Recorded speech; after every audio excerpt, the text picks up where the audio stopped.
Supply Chain Talk, the live webinar with no presentations, no PowerPoint, just talk. Good afternoon and welcome to this week's episode of Supply Chain Talk. Our main focus this week is going to be on the topic of managing commodity shortages and inflation. But first, as usual, we will be looking at a topical news item. And let me first of all introduce my guests. And as always, we will be inviting your comments and questions in the chat panel on the right of your screens, and we'll try and pick up as many of those as we can. But the audience always appreciate the comments you make. And for the contribution we find most valuable, we will be awarding a Supply Chain Talk mug.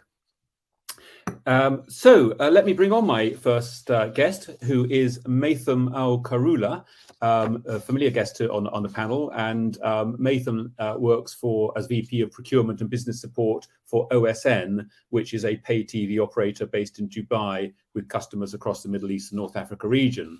Maitham has 21 years of procurement and supply chain experience there.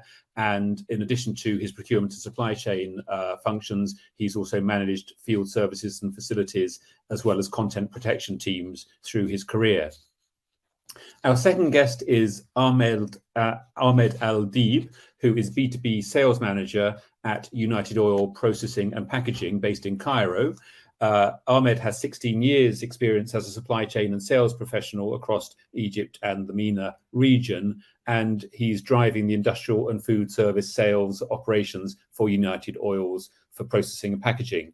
And he has procurement experience in sourcing fresh, frozen and ambient products to meet customer requirements. So has a great balance of operational and sales skills, which means he knows his customers well. And finally, we have Marcus Handy, who is Director of Supply Chain and Operations at Bread Beauty Supply, a US-based hair care brand headquartered in Los Angeles. And Marcus has extensive supply chain product development and logistics experience in industries ranging from energy, oil and gas to where he currently is in personal care and beauty consumer goods. So welcome all three of you. And let's move now to our news item, which is a article. It's a month or two old, but still very, very relevant, from the IMF website. And it's headed, as we'll see on screen, global food crisis may persist with prices still elevated after a year of war. So essentially, it's the key thing is there's a big graph in the middle of it, which shows how a year on from the Ukraine war, prices have kind of settled down to sort of similar to what they were at the start of the conflict, but nonetheless huge variations in the price indexes for different food categories. And the article kind of really leads into talking about the need, which the IMF and other global institutions said in a recent statement, that governments and donors must step up to support the most vulnerable, and also to do things like abandon harmful subsidies. And the IMF also has announced a new food shock window, which is where it has additional kind of funds available on loans rather than grants to help countries where their balance of payment becomes particularly urgent due to commodity price changes. And it mentions how it's so far supported many developing countries, as well as Ukraine, given the suffering that's had. So I guess it's sort of quite an interesting sort of almost macroeconomic piece, but with very real consequences to poorer populations. So I guess, Maitham, starting with you, I mean, when supply chains for really basic essential products are disrupted, should governments support the poor or the entire population, or are there alternative strategies that should be taken when food prices have risen so sharply? Well, I thank you for the question, Alistair. I believe probably the answer is both. So supporting the most vulnerable is something that needs to be done.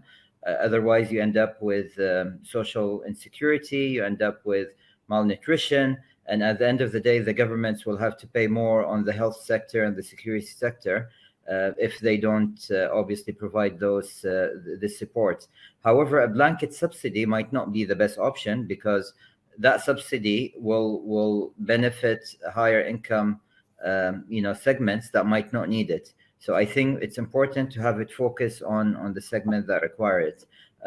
But however, there are additional things that government can do to support with the food crisis and lowering the food. And for example, food wastage.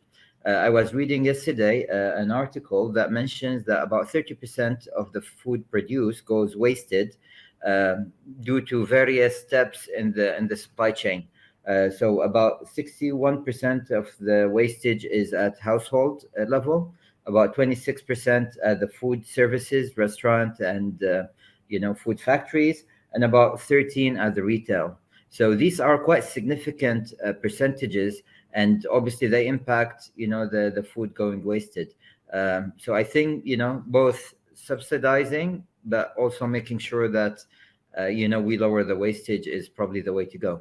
That's a very interesting point indeed, Nathan. Thank you, Ahmed. I mean, I guess in your world, you're really so close to these huge fluctuations in some of the commodity food commodity prices. What are your thoughts on how the poorer populations can help get through such tough times?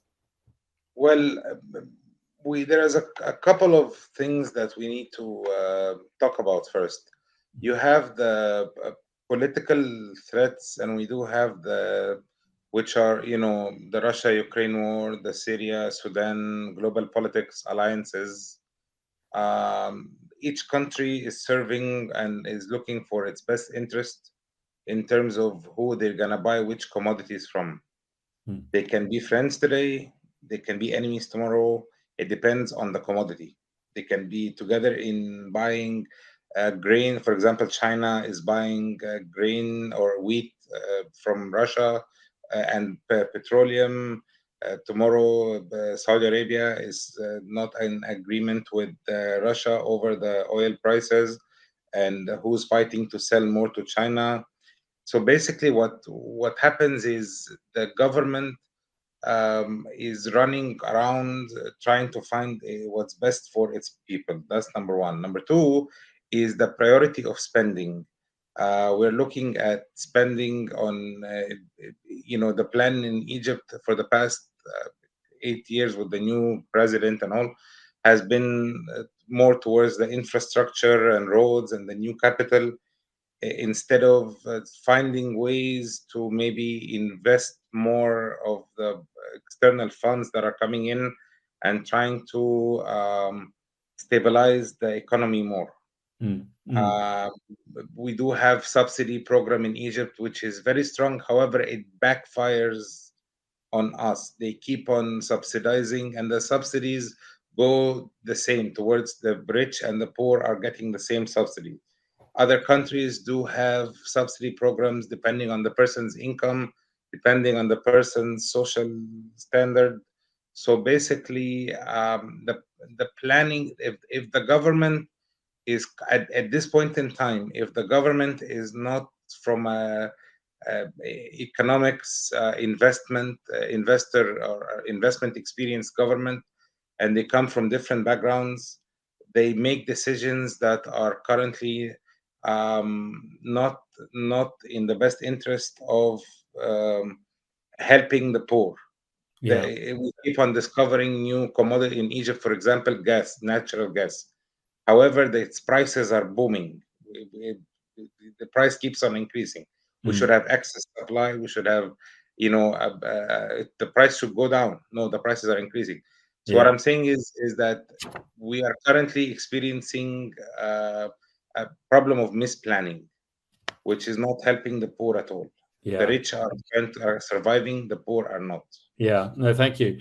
Marcus, what are your thoughts from the US? I mean, I guess that question about subsidizing the whole population is definitely, an expensive way of doing things, particularly in a country like the US, where while there is obviously a poorer class, there's a lot of very comfortably off people, even if not wealthy. What are your thoughts for the US?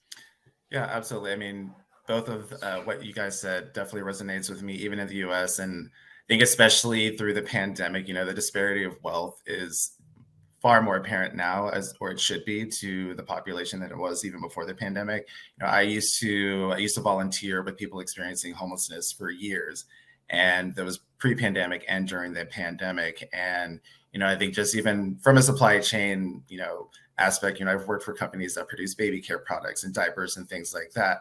And these essential items, there's so much waste that happens, especially in the US with manufacturing and over inventory, like, having excess inventory and things like that. It all just goes to waste. And there's people, like that literally are just trying to get diapers for their child because they literally can't afford it, or baby formula. We had a baby formula shortage in the US, and things like this keep happening. And, I think people don't expect to see that happening in the US as they might see in other countries, but it happens. And when you see firsthand the people that it actually affects, you're like, why isn't there something? Private and public sector companies, there should be more opportunities to, take advantages of, reallocating excess inventory. And I feel like there are some programs that do help that, but I feel like because we are such a capitalistic country, I feel like people don't want to take advantage of those because, they want the dollar to go in their pocket. And I know it can be a political issue, it can be an economic issue, but at the end of the day, in situations like this, it's a humanity issue. And I think that needs to be, the compassion for humanity is just maybe not at the level that it should be. Yeah, those are really interesting points. And it's worth sort of commenting in the UK that certainly, I think, food banks and things like that, work partly off donations, but certainly partly off excess inventory, supermarkets with excess stock, or stock reaching sell by or just beyond sell by, which obviously doesn't mean it's unsafe. So there are certainly some ways that that's happening. But when Nathan, some of those numbers you quoted on the just the huge waste in food supply chains, there's a big opportunity there for sure. And of course it's green and sustainable as well, which is another topic that we will talk about frequently. Great. Well, thank you for those thoughts. It's certainly a difficult article to comment on, but those are some really interesting insights you've shared. Let's move now to the main topic, which, as a reminder, is managing commodity shortages and inflation. And the first point we've got there is developing effective approaches to reduce the impact of commodity shortages. So I guess starting with you, Nathan, are there commodities or materials where you've experienced shortages, and what's worked well to manage those supply problems? Or also, like we were talking yesterday, equally instructive, are there some things you tried which just really didn't work, which will also be great learnings for everyone?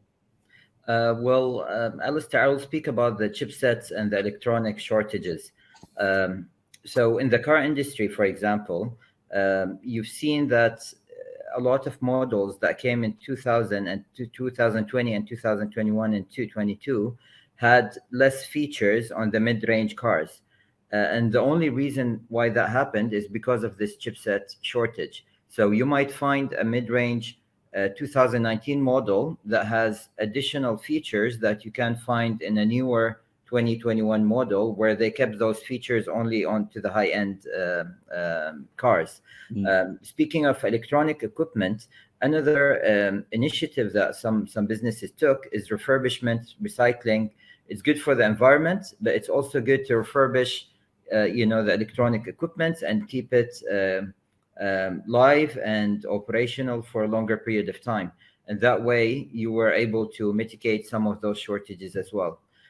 So I think these were, two of the areas that, I've seen when it comes to the shortage of chipset manufacturing, and obviously, trying to get alternative suppliers. There is a global push at the moment to have capacity in the US and in Europe. Governments are heavily subsidizing the chipset manufacturing away from the current concentration in Taiwan. So hopefully once all of that additional manufacturing comes, then hopefully things will improve. Thank you. Yeah. And Ahmed, for you, I mean, I guess in your world, are your customers able to change ingredients or almost leave out an ingredient in the sort of example that Nathan gave, or is that I guess is very difficult in the food environment? Well, here is what happens. Okay, we do have a couple of problems. For example, the delay in product release from customs. We do have a delay in transferring funds from Egypt to the suppliers abroad due to the lack of currency. So basically what you have to do here is change your policy internally. We do sell to customers. You have to meet with customers right away. You have to encourage them to change some formulas, change different types of oils, change. They do have to rely on several suppliers. We do have to rely heavily on open communication with our customers. You have to work with them on, we will continue a short supply. However, there will be a shortage. If you want, for example, 100 tons, you're going to get maybe 10 for now, until the operation goes back smoothly again. Basically, what we have to rely on is solutions that are out of the box. You have to increase your exports to have some foreign currency available in the bank to be able to pay faster for your raw materials. You have to basically look for solutions and for suppliers. You have to strengthen your networking. Basically, you have to go to more food expos. You have to strengthen your supplier networks abroad. You have to strengthen your government networks here internally in Egypt to try and release the products faster. You have to be continuously on fighting for a better service and not to lose customers, because we've had incidents where factories shut down due to lack of oil raw material and due to lack of meat supply and all that. The increase in price, we try to manage with our suppliers. We try to basically prioritize our customers first, for example, more than traders. The traders will take the commodity and they will create a black market. They try to benefit from it as much as they can with unheard of profit margins.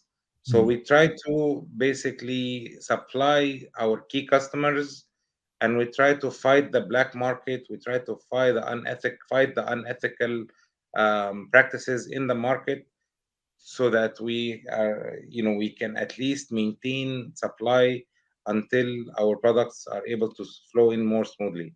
Okay, so it's an interesting point there. I mean, certainly, I'm sure we all remember in our different countries the problems with PPE, personal protective equipment, when COVID started, and goodness me, there was some pretty bad behaviour there, where some organisations suddenly could multiply their prices by 10 times and just make huge profits, all in a very uncontrolled way. So interesting hearing that you sound like a very responsible company in the way that you try and control, who's buying your product when there's shortages. Marcus, what are your thoughts on how to reduce the impact of commodity shortages? Yeah, absolutely. And actually related to, the focus on PPE during the pandemic, and in, CPG, obviously we use a lot of paper, a lot of corrugated board, things like that. And, I ran into a lot of shortages with cardboard and paper in the US and in Asia. And it's almost, it was almost like a forced sustainability initiative to, have creative solutions with your packaging that, would be safe during transit, was cost effective, but also, if you have your normal supplier that produces your labels and, they've allocated X amount to a certain customer that did buy that excess stock and you missed out on that chance, I mean, you can't obviously just stop selling your good, depending on obviously what it is. And I think it is really getting creative with the packaging solutions. And, we would have, and it was always an ebb and flow. It's, we might not have it now, but we'll have it in 8 months, because we're, my supplier is also, looking at alternative sources from other countries like Colombia and things like that, which usually, especially in the US, it's usually Asia or Mexico.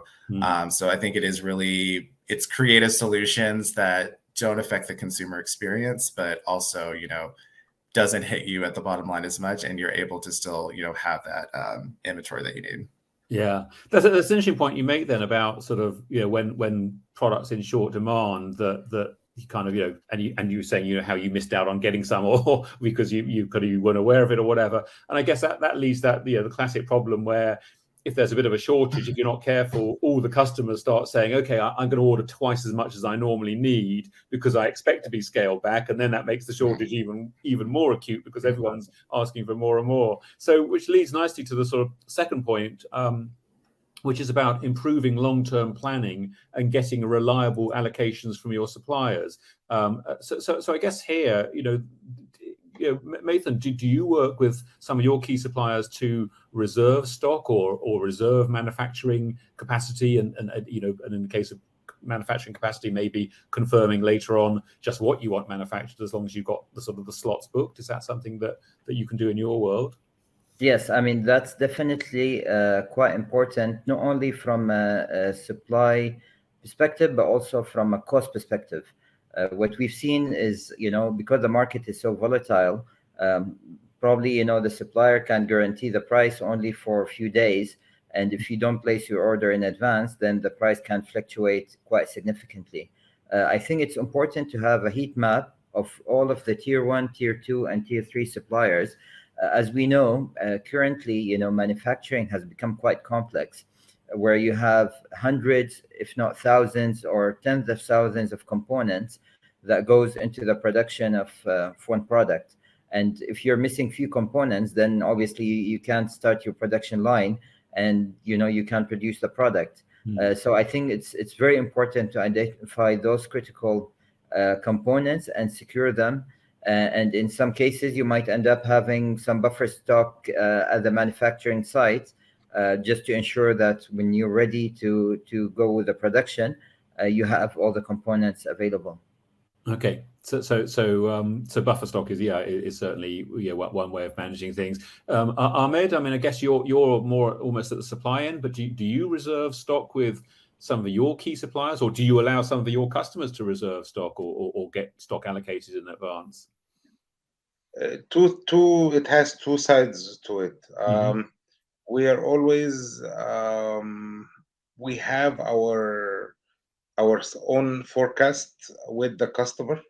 We have a pipeline of orders coming in, and what we encourage our supply chain counterparts at the customer side is to be proactive and to plan ahead and to be more fast-paced. I try to work with them, coming from a supply chain background. I try to work with the supply chain on the customer side, so that they are more and raise their awareness more about the oil industry and the oil commodity. What usually happens is and this is natural, if once there is a panic in the beginning that, there is a shortage of oil, then all of a sudden, when the oil starts flowing in, then they calm down and they pretty much they rest. They don't want to continue working hard to assure supply. So basically, raising awareness during these critical times is important. We try to work hard with them to assure supply, to start paying cash, to increase their cash working capital instead of relying on credit. Because honestly speaking, we as a supplier, I cannot wait for the customer to pay me 45 days credit after I have supplied them already. And anything could happen during these 5 days. The currency could devaluate. I need to have the money in the bank so that when the bank is ready, they can transfer US dollars and take the Egyptian pounds. So basically, what we encourage customers to do is to increase their exports, is to increase their inflow of US dollars, and to basically pay all their commodities in cash, so that they have assured supply. However, not everybody is able to do that. So you end up shortening the credit limit terms to maybe 10 days, 15 days, but you cannot go more than that. Otherwise, it starts affecting our business. So the level of what do you call it? You need to keep on pushing them. You need to keep on raising their awareness so that they act fast and they know that we are in a critical situation. And if they don't take an action, then they're gonna be having supply issues, basically. Yeah, and again, it's interesting. I remember on the recent episode you were on, Ahmed. It reminds us that not everywhere is a sort of totally stable currency. Where you work in a country where you have to calculate the risk, basically. Yeah, and that relates nicely to a question actually that Christopher White in the audience has asked, which is when asking about, how do you establish reliable allocations from suppliers, he's asking, are there any specific contractual approaches that can help? And I guess, Ahmed, what you were talking about there touches on contractual issues. Yes. But Marcus, I mean, we'll come back to the sort of the main agenda point in a moment. But have you used sort of contractual changes to to help assure supply in situations where there are shortages? Yeah, absolutely. I think, especially in my industry, there's always a focus on demand planning based on sales, whether historical or, coming from your customers or your retailers. But I think the translation to supply planning, I think that initiative or that priority has definitely become more elevated. And, definitely, I've worked with many manufacturers in doing LOIs. I think an LOI is a simpler solution to have at least something that's more contractual on paper that is mutually agreed upon, whether it's based on, a 6-month, 12-month rolling forecast, but, I think any sort of promises, as long as you have, a good relationship with your vendor and you do have, already positive or mutual beneficial SLAs and agreements, I think LOIs is a great way to start as a first step to at least say allocating some inventory automatically to you versus, like I mentioned before, with paper, so many vendors, somebody probably had an LOI or whether they bought excess inventory or not, I'm obviously not privy to that information, but I think, somebody probably took advantage of that because the solution was presented to them and it put my company in a bad position. Yeah. Interesting. And Matham, I mean, have you used particular kind of changes in contractual terms as a way of managing shortages? We try, but usually, as you know, when you add these clauses, they go both ways. So, for example, if you add a clause that you have the right to review the prices, then the supplier will request the same if the price goes up. So we do it, but obviously quite cautiously to ensure that we have a locked price for as long as possible. Yeah. And Ahmed, do you? I guess you were mentioning really the way that certainly payment terms is a pretty important way that it sounds like you can achieve leverage. Yes, we do have contracts with. You end up signing a supply contract with the biggest, for example, commodity suppliers abroad, whether it's oil or whatever. All the companies have to do that. You continue signing and strengthening your network abroad, and you also sign contracts with the customers here. The customers that have signed contracts are very professional. They usually pay on time. They can, if they have a good export business, they can pay you in US dollars or in Egyptian pounds. You don't mind. They have continuous supply. They take orders almost on a daily basis. These are the types of customers that are keen to grow their business during these tough economic times. And basically, when you work also in an organization that is trying to grow the business and is trying to assure supply for everybody. Yeah, thank you.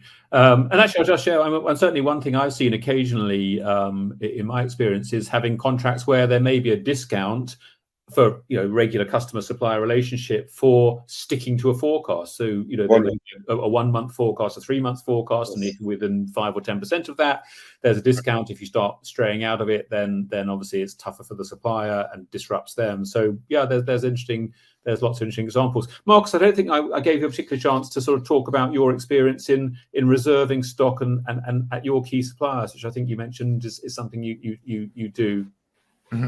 Yeah. Something that Matham mentioned is, if you don't have, that one component, you can't start your production run. And obviously in my world, it's all about ingredients, packaging. We can find creative solutions, alternative solutions for primary packaging, secondary packaging, even, corrugated tertiary packaging. But if there is a key ingredient that, a lot of manufacturers also only work with, so they've done their due diligence with their vendors and their raw material suppliers. You know, they're not just going to source from somebody, you know, they found on the internet that says they have X amount of bulk of, I don't know, ascorbate or something. And I think with that, it gets, you do have to really focus on forecasting and planning. And I think, if anything, again, the pandemic it's like you have to talk about it a lot, especially in the CPG world, because it's not like it's completely over. We're still seeing shortages. We're still seeing supplier delays. And, you know, I think as far ahead as you can get with your forecasting and planning with your manufacturers and, you know, your raw material and component suppliers, because if the two don't meet in the middle, I mean, you can't produce. Yeah. Thank you. Let's move to our third point, which is collaborating with finance colleagues and suppliers to manage inflationary pressures.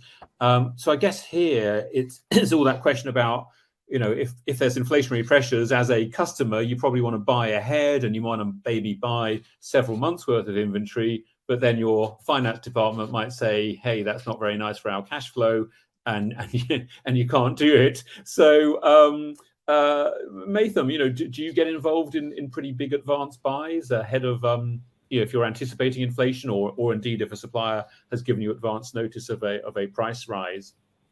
Yes, I mean, as you said, managing your internal finance team is as important as managing the supplier.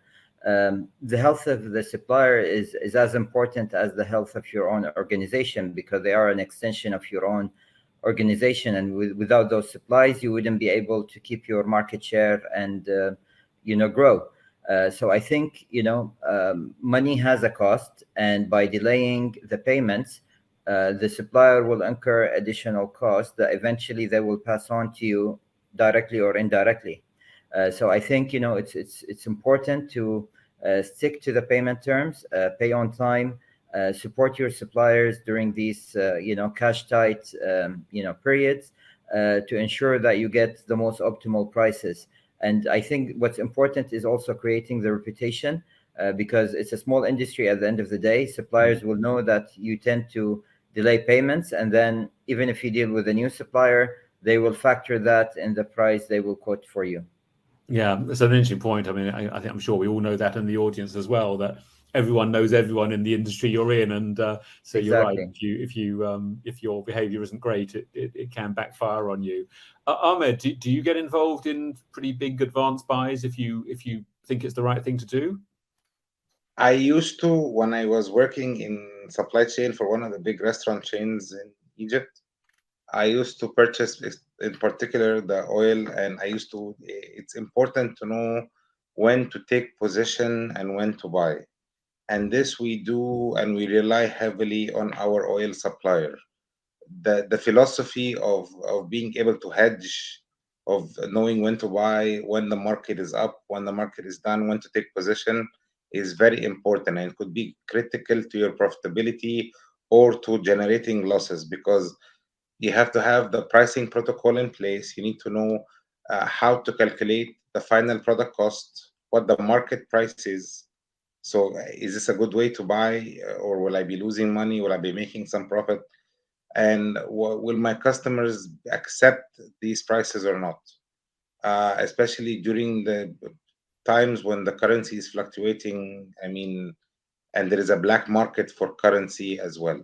So basically, right now, I'm not involved in this. We have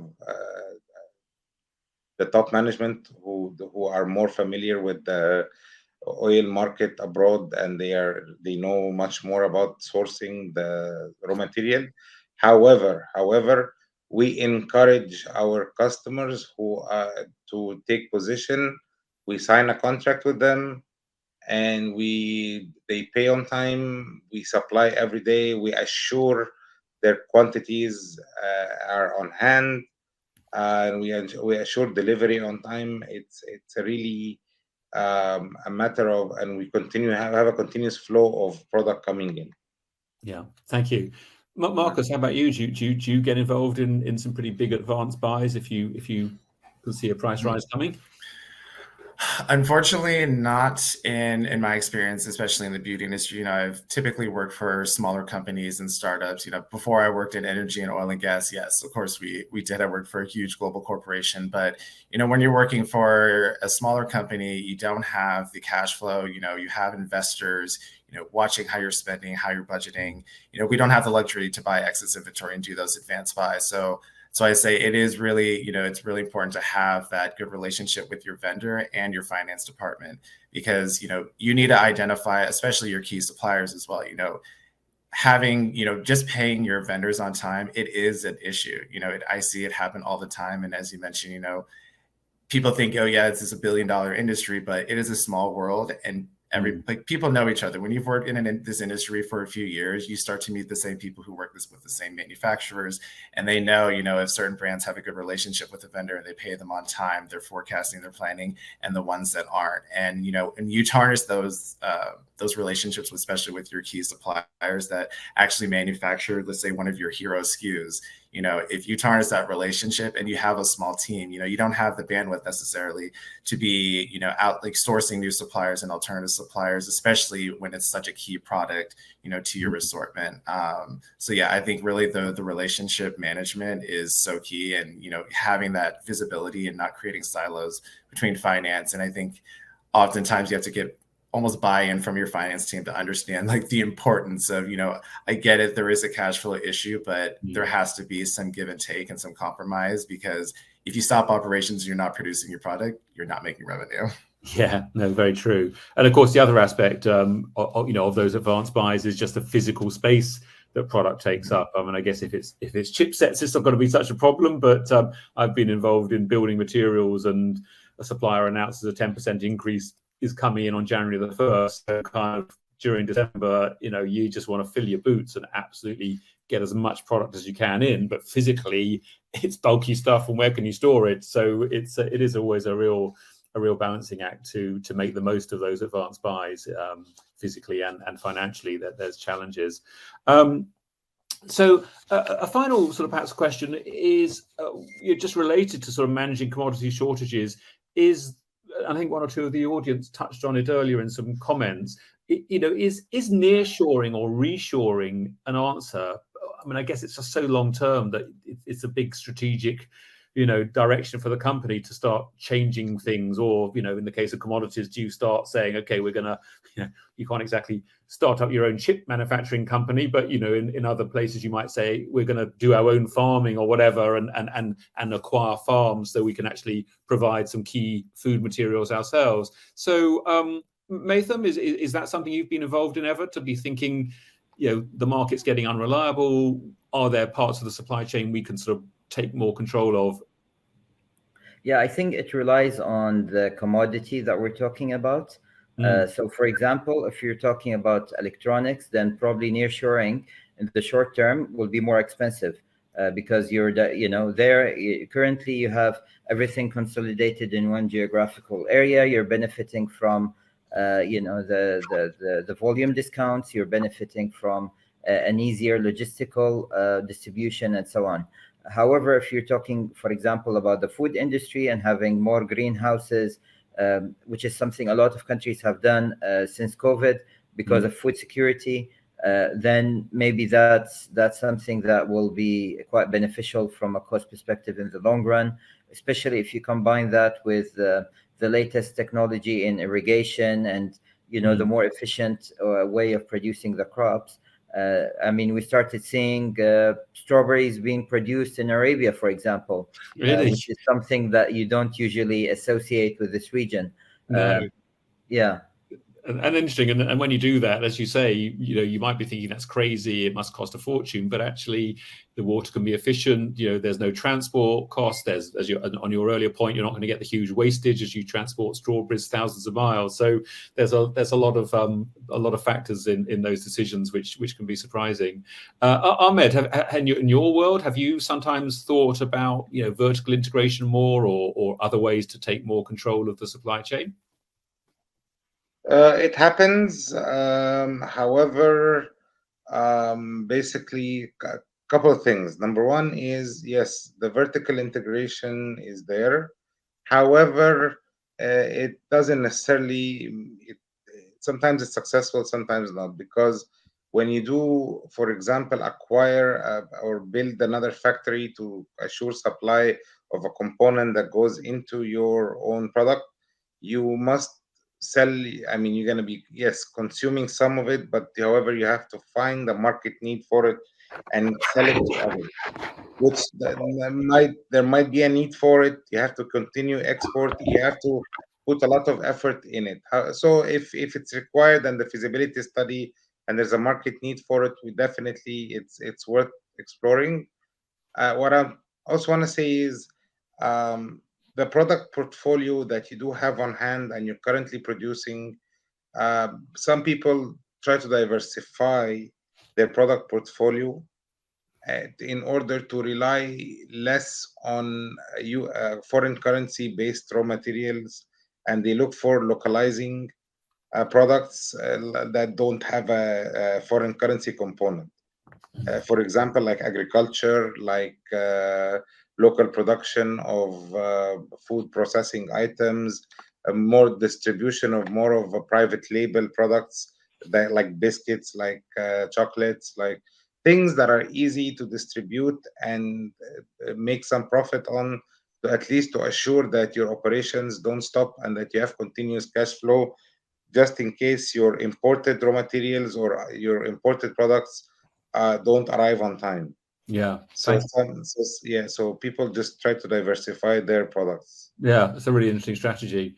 Marcus, and again, in your world, I mean, I guess you're not going to sort of take on a bottling manufacturer, but I guess, thinking when you're mentioning some of those real key raw ingredients, the real specialist sort of herbs and essences, is that the sort of thing where you might take on a spice farm in the Caribbean, which gives you some great sort of herbs and gives you control of that, as well as almost a marketing plus to say, yeah, we control our own farms to make these things? Yeah, absolutely. I've definitely seen more of a shift, at least in the U.S. and in this industry, to have more localization and more nearshoring. Like I've talked about packaging a lot, and the packaging industry, especially for beauty, is huge. And actually, there are vendors, because the demand has been so high, especially during the pandemic, because, especially with international freight and importing, with the port congestion, being in LA and Long Beach and New York, and seeing these dramatic delays, to get those secondary and primary packaging components from Asia, a lot of vendors, and it's like trying to source and find options in the US domestic, or at least in North America. And they just didn't really exist, honestly. And because I feel like there's been that demand over the past, 3 to 5 years, a lot of suppliers are actually starting to look at opening manufacturing facilities that are foreign in the US.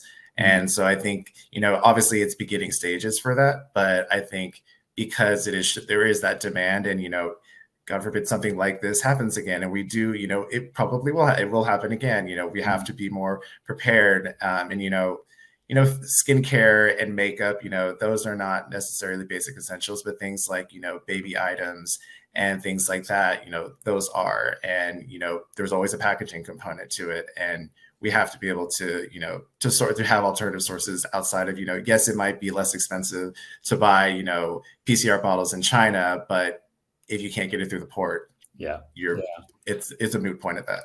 Absolutely. Well, thank you. And as you rightly say, I mean, I think hopefully all supply chains will be a lot more prepared when these sort of disruptions happen again. I think COVID really did take us all by surprise, because no one could have really predicted it.